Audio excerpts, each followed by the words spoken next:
जय हिंद साथियों, आप देख रहे हो गृह एजुकेशन।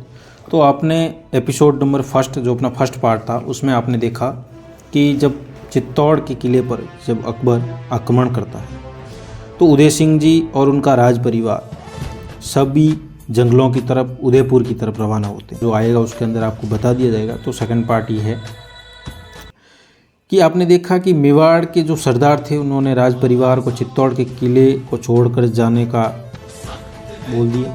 तो राणा उदय सिंह ने मेड़ता के राव जयमल जी को किले का किलेदार नियुक्त किया। राव बल्लू सोलंकी को मॉडलगढ़ की किलेदारी सौंपी गई और कुंवर प्रताप को कुंभलगढ़ की रक्षा का दायित्व सौंपा गया। चित्तौड़ को मात्र कुछ सामंतों और 7,000 राजपूत सैनिकों को सौंप दिया गया और राणा उदय सिंह उदयपुर के लिए रवाना होते हैं।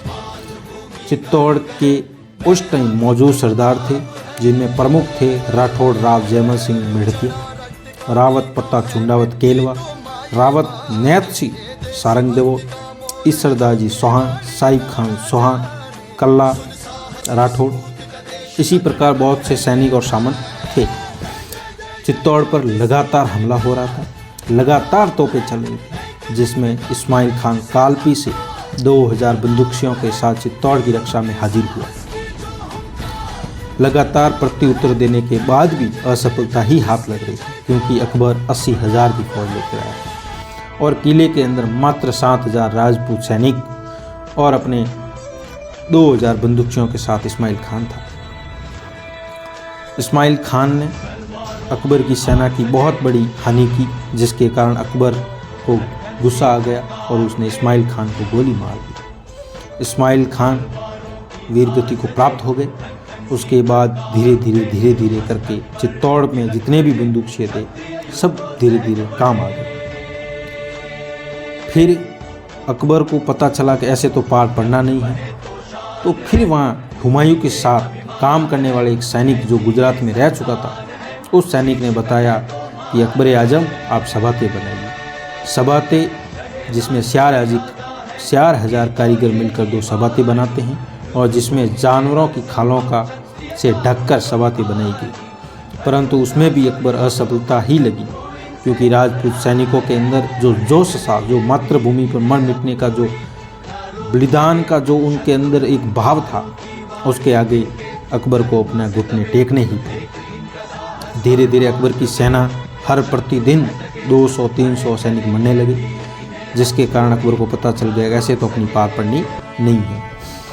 फिर अकबर ने फूट डालने के लिए जयमल जी मेड़तिया को एक प्रलोभन दिया, जो कि टोडरमल जी ये जो प्रस्ताव है जो लेकर जाते हैं और चित्तौड़ के किले में जयमल जी को कहते हैं कि आप मेड़ता का किला वापस ले लीजिए और ये चित्तौड़ की जो कुंजी है वो हमें दे दीजिए।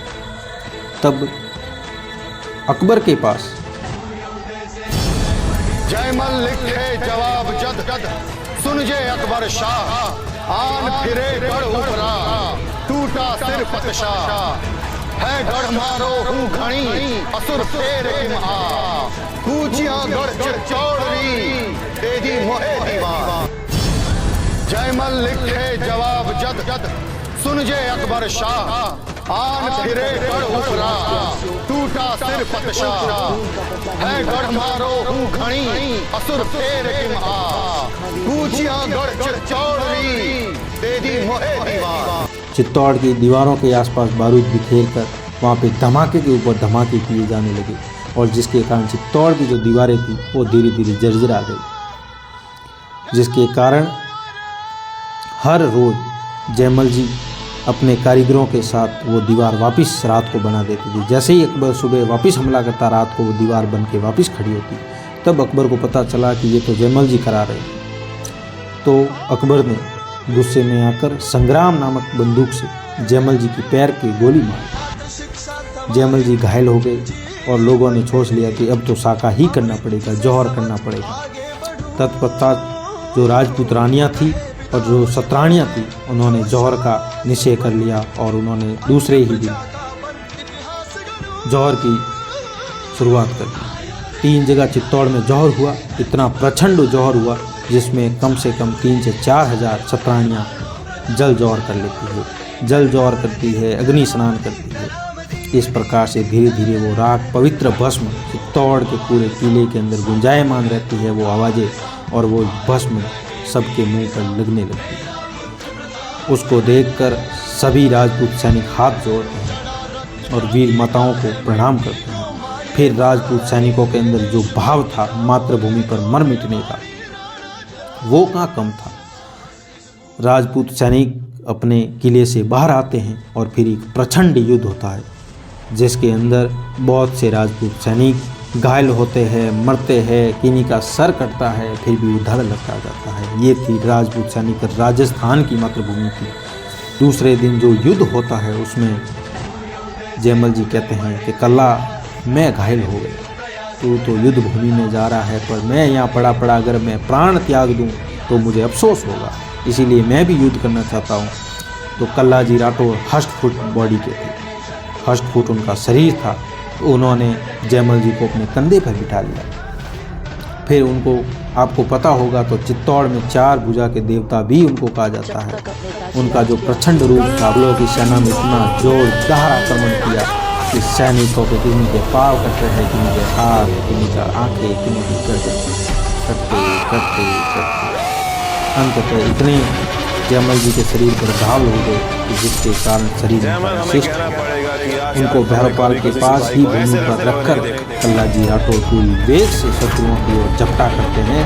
और तभी वीर कल्ला तलवारें चलाता हुआ युद्ध कर रहा था। एक मुगल सैनिक पीछे से आकर वीर कल्ला जी राठौर का सिर काट, बिना सिर के कल्ला जी का कबंध क्यों कम ध्वज जो अपन धड़ कहते हैं, वो लड़ता हुआ मुगलों की फौज को काटता हुआ चीरता हुआ जा रहा था। आखिरकार जयमल जी और कल्ला जी दोनों वीर गति को प्राप्त हो गए। दूसरी ओर सूरजपोल पर रावत, शहीदा, सोंडावत मुगल सैनिकों के साथ हो रही मुठभेड़ में कई सैनिकों को काटने के पश्चात वीर गति को प्राप्त होते हैं। किले में वीरों को लड़ते देखकर सामान्य नागरिक ने भी गोफन, ढाले, तलवारें उठाकर लड़ना शुरू कर दिया।